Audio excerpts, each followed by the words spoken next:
Se hoje o nosso controle é feito pela excitação, eu fico tão excitado que eu não consigo pensar absolutamente sobre o que eu vivo, sobre o que eu sinto, sobre o que eu acredito, e como é que eu vou fazer, né, para que isso que eu vivo, para que isso que eu sinto e acredito, não seja algo absoluto, mas algo que me dá uma referência no mundo para dialogar com outros que também pensam diferente de mim, certamente eu estou entrando numa ordem um pouco mais adulta. Essa tensão que sempre engendrou, né, a forma como os homens deveriam construir as suas identidades, elas tiveram como ganho, né, a positivação que dava o sentido de ser homem.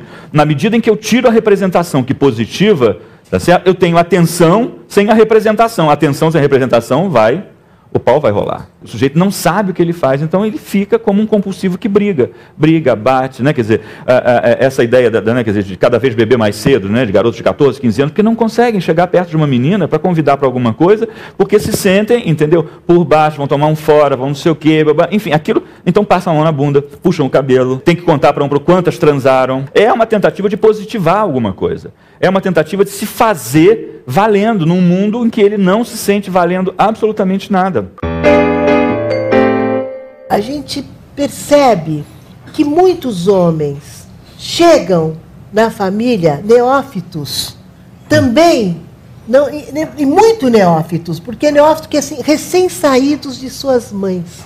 Sai daqui e vamos para outros braços, né? E esses, né, e chegar nesse aconchego. E as mulheres são muito felizes em fazer isso, né? Então, muitas mulheres ajudam a criar filhos mal saídos de suas mães. E muitos homens, bem criados por suas mulheres, vão embora, porque eles estão prontos para ir embora, para outra mulher. O Garanhão, né, se a gente pensar o Conquistador, o Dom Juan, o Casanova, o James Bond, se a gente quiser atualizar, nunca cuidou de ninguém, né? E por outro lado, o burguês provedor, com a barriguinha atrás do balcão, nunca foi um modelo de sedução, né?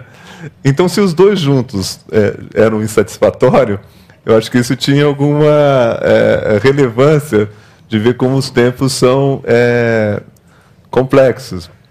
Por outro lado, a mulher que é sedutora, e que é dona de casa e que também é boa profissional, juntando todos os personagens, não necessariamente combinando, também não tem garantia de satisfazer o parceiro, né?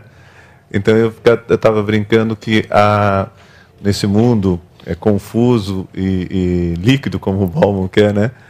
Ou de alta modernidade tardia, seja lá como for, a única constância que a gente pode garantir é que homens e mulheres reclamam dos seus companheiros e isso se mantém, ninguém fica satisfeito.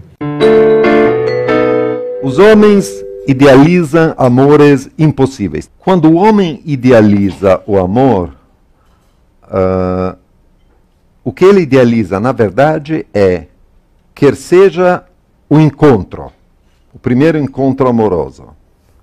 Por quê? Porque esse encontro amoroso, por ser o primeiro, vai introduzir uma quebra na sua vida prática cotidiana daquele momento. Então, isso vai movimentar a minha vida, um encontro. Ou então,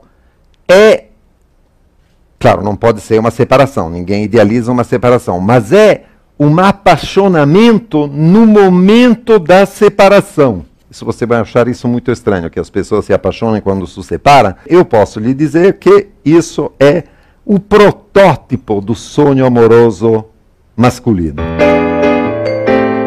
É muito mais uma coisa, um mérito feminino, um mérito da mulher nos mudar, do que digamos, um movimento espontâneo do dito macho. Assim. Acho que sempre fomos muito mais por uma necessidade, muito mais a reboque do avanço feminino do que hoje eu vou mudar. Não dava para continuar com aquele papel que eu chamo do macho jurubeba, que é o macho mais à moda antiga, o cara que não abre mão de certas prerrogativas. O baque que nós levamos dessa história recente eu acho fabuloso, porque eu acho bom ter levado, não tinha mais como ficar naquele canto para o qual fomos mandados por nossos pais e por uma educação que vem de século, etc.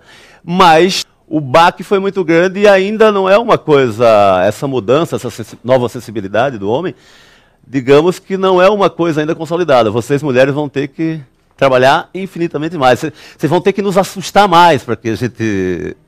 Porque se tem uma coisa que só age diante do susto, é o tal da raça masculina.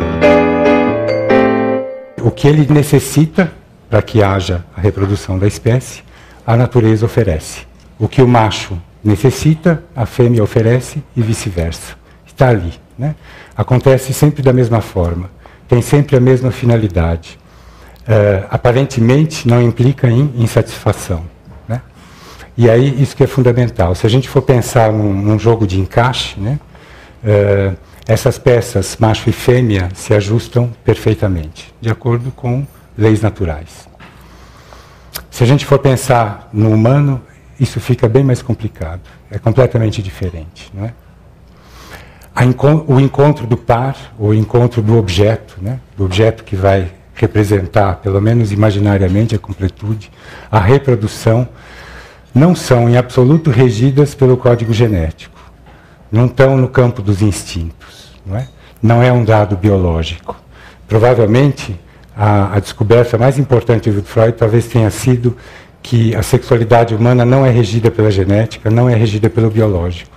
Ela não é dada pelo órgão genital com que cada um de nós nasce. Ela é dada pela interpretação que a gente faz desse órgão. A força do pênis, tornado falo, rijo e potente, é talvez o maior mito masculino e também o maior equívoco, confundir o falo com o pênis. Falo é símbolo arquetípico da força e da agressividade presente na psique de todas as pessoas e de ambos os sexos. Mas para o macho, ter um pênis lhe dá a primazia de ter o falo. Na fantasia do macho autocentrado e paranoico, seu pênis o distingue como o cetro distingue um rei. É o sinal de sua realeza e da sua dominação. A personalidade masculina tende a girar em torno desse órgão tornado poderosíssimo. E o que é esse órgão, afinal? É uma coisa frágil, que pode ser desobediente, não funcionar quando a gente quer, que é assustadiço, se considerado feio, pequeno ou torto, ou se tiver um pequeno defeito físico, basta uma fimose. Aí existe a grande possibilidade do seu dono se considerar um amaldiçoado pelo destino. O único jeito de você não ser vítima daquilo que a cultura faz de manipulação em torno da sexualidade, dos discursos sobre a sexualidade, das regras, das obrigações que são criadas em torno de uma sexualidade ou em torno de um gênero, o único jeito de um indivíduo se salvar disso é ele não contando nada nunca para ninguém. Foucault dizia que o único jeito de alguém ser livre em relação a isso, talvez a única subversão que realmente seja boa, seja aquela de você simplesmente viver para o seu prazer em relação ao sexo, mas sem precisar desenhá-lo e ofertá-lo ao olho predador do outro. Sabendo o que queremos, do que a gente tem medo? Né? O que tememos, afinal? Por que dá essa impressão de que há um buraco? Porque a gente tem essa sensação que tem que responder o tempo todo a uma cobrança por mais alguma coisa. Sempre tem uma sensação que você tem que ser mais bonita, mais magra, mais jovem, mais competente, mais multifacetada. Você tem tarefas demais e você tem que atender a essas várias tarefas com eficiência, com equilíbrio, com serenidade. Então você tem que ser mais alguma coisa o tempo todo. Eu acho que aqui, no século XXI, a gente ainda não tem ainda essas respostas. Eu acho que mulheres estão sobrecarregadas de funções e de trabalhos e não têm tido muito tempo para parar para pensar sobre si. As mulheres não conseguem se definir muito bem. A sociedade industrial era uma sociedade vertical, uma sociedade pai orientada. Eu acho que nesse momento, quando nós temos um novo ser humano desbussolado, que perdeu essa bússola, esse norte da orientação vertical, da ordem do pai, do chefe, da pátria, eu vejo que urge, que é importante que a gente tenha discussões como essa, no sentido de legitimar uma nova forma de amor, de trabalhar, de educar, que não seja mais a eterna forma vertical que faz o confronto homem-mulher. Acredito que, inclusive, no futuro, não terá mais essa ideia, né, do eu contra você, você contra mim.